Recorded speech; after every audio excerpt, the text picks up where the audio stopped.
Hey everyone, Mike here, and in this video we're having side by side two of the top Android smartphones of the moment, the Samsung Galaxy S5 and the Sony Xperia Z2. On the outside, these two are nothing alike, as each manufacturer is pushing towards its own design lines and construction philosophies. In other words, the S5 is mostly built out of plastic, with glass only covering the front face, while the Z2 is entirely made from metal and glass. This translates in a premium sturdy feel for the Xperia and a cheaper aspect for the Galaxy, but at the same time, Samsung's smartphone is both more compact and lighter. Getting a bit more in depth with the aesthetic details, you'll see that the Galaxy S5 resembles the Note 3 in many ways, from whom it has borrowed a few design lines. It has a rectangular shape with slightly rounded corners, a chrome plastic strip around the edges and a soft plastic rear cover with a dimpled pattern, which actually makes the phone quite grippy and comfortable to hold and use. The Xperia, on the other hand, is even more rectangular than the S5, with almost sharp corners. Its sides are made from metal, while shatterproof glass dresses both the front and the rear faces. This will catch smudges like crazy, but looks nice and should be less prone to scratches on the long term. The two phones are both IP certified. The S5 meets an IP67 certification, which means dust-tight and water-resistant up to 1 meter for 30 minutes. While the Z2 is IP58 certified, which translates in dust-proof and the ability to immerse it beyond 1 meter for 30 minutes. As a result, the ports are sealed with plastic caps on both these devices. However, while the Xperia sports a sealed unibody with all the connectors and card rails lined around the edges, the S5 retained a removable plastic back, which still covers an user-replaceable battery and the SIM and microSD trays. Each approach has its pros and cons. The Sony Xperia Z2 feels better protected, but packs more caps that might break in time, while on the S5 it's crucial to properly fix the plastic back in place, otherwise you'll hinder the weatherproofness. Anyway, let's move on and have a look around these devices. Both pack the standard buttons and ports, but the Galaxy S5 has the IR blaster and the micro USB 3.0 slot as extras, while the Xperia offers a dedicated shutter button. There's also the heart rate monitor sensor on the S5 placed on the back just under the camera, and the fingerprint reader integrated within the physical home button. But the Xperia tries to compensate that with the front-facing stereo speakers, as opposed to the rear-placed single speaker on the Galaxy. On top of this, both phones offer notification LEDs, and Sony's implementation is much more stylish and somewhat more visible as well. All this aside, let's turn our attention towards the screen for a little bit. Sony packs a Full HD 5.2-inch IPS display on their device, while Samsung went for a 5.1-inch AMOLED panel on theirs. This translates in sharper viewing angles, richer blacks and deeper contrast on the S5, but higher brightness levels and clearer whites on the Z2. On top of that, the Z2 should display more natural colors as well, but my test unit was somewhat faulty with a strong purple hue, so I'll hold my final judgment until I get to play with another Xperia Z2. Till then, I'll conclude that picking one approach over the other is entirely up to you, and it's quite a difficult choice as both screens look admirably good. With those out of the way, let's focus on what these phones can actually do. Hardware-wise, they're really close.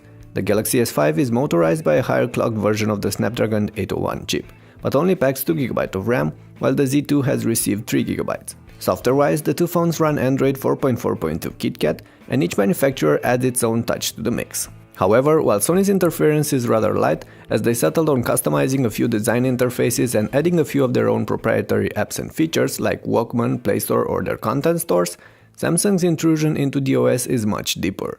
The UI was redesigned and flattened, which is appreciated, but Samsung still insists on showing us that their way of doing things is superior over Google's. That's why they have their own version of the notification panel, the My Magazine home screen, their own version of the settings, their own dialer, and so on. On top of this, the S5 does bundle a few pre-installed apps like S-Health or S-Voice, plus Samsung's own content store. It's worth, however, noting that the S5's TouchWiz implementation feels cleaner than ever before, and that's also demonstrated by the amount of free storage space available on the 16GB version, around 12GB on the S5, actually a bit more than what's available on the Xperia Z2. Anyway, you'll be glad to know that both these phones perform smoothly, no matter what you're throwing at them, casual everyday tasks, multimedia content, games, you name it. To be frank though, the Z2 offered a nearly perfect experience in my tests, while the S5 still hiccups from time to time. Performance aside, the cameras are crucial in this side-by-side comparison. On paper, the Xperia's main shooter seems advantaged, sporting a large sensor and more megapixels, although the latter don't matter much in my eyes. Each manufacturer also crammed tons of features on their own flagship. Sony offers a superior auto mode, 4K video shooting, time-shift video, background defocus, and so on. Samsung have their own auto mode, which can be manually tweaked if needed, Can also record all sorts of types of videos including UHD, and offers image and video stabilization or selective focus features. At the end of the day though, I care more about the results, and while it's hard to set the two apart when it comes to video quality and proper light stills, the Samsung Galaxy S5 outperforms the Z2 in poor light. It also focuses faster in most conditions due to its hybrid phase contrast detection. I'll add some real-size pictures in the written comparison for you to check out by yourselves, and I'll put the link in the description. Anyway, we could carry on with this comparison for a while, but we'll keep it short. There is one final aspect we should cover though: battery life. With average use, both these phones will go for about 2 days on a single charge, and that's just standard these days. Both also offer some energy-saving power modes for those moments when you'll need to squeeze extra juice out of them. The Xperia Z2 does pack a slightly larger battery, but it's difficult to say if it will last longer than the S5 in practice, as it really depends on what and how you'll be doing on these devices. One other thing is for sure though: the S5's battery is replaceable, so you can swap it for a new one if really needed, while the Z2's battery is encased. Drawing the line on these two smartphones, the Xperia has the looks and the build quality on its side, the smooth performance, the clean OS and the stereo front-facing speakers, but it's a massive and heavy device and its camera software needs extra polish. The Samsung is made from plastic and that makes it somewhat cheap, but also lighter than its rival.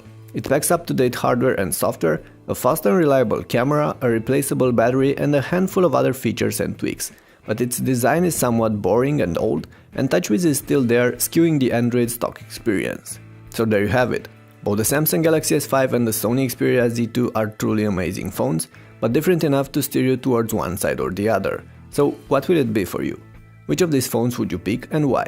I'm curious to read your replies, so make sure to leave them below in the comments section.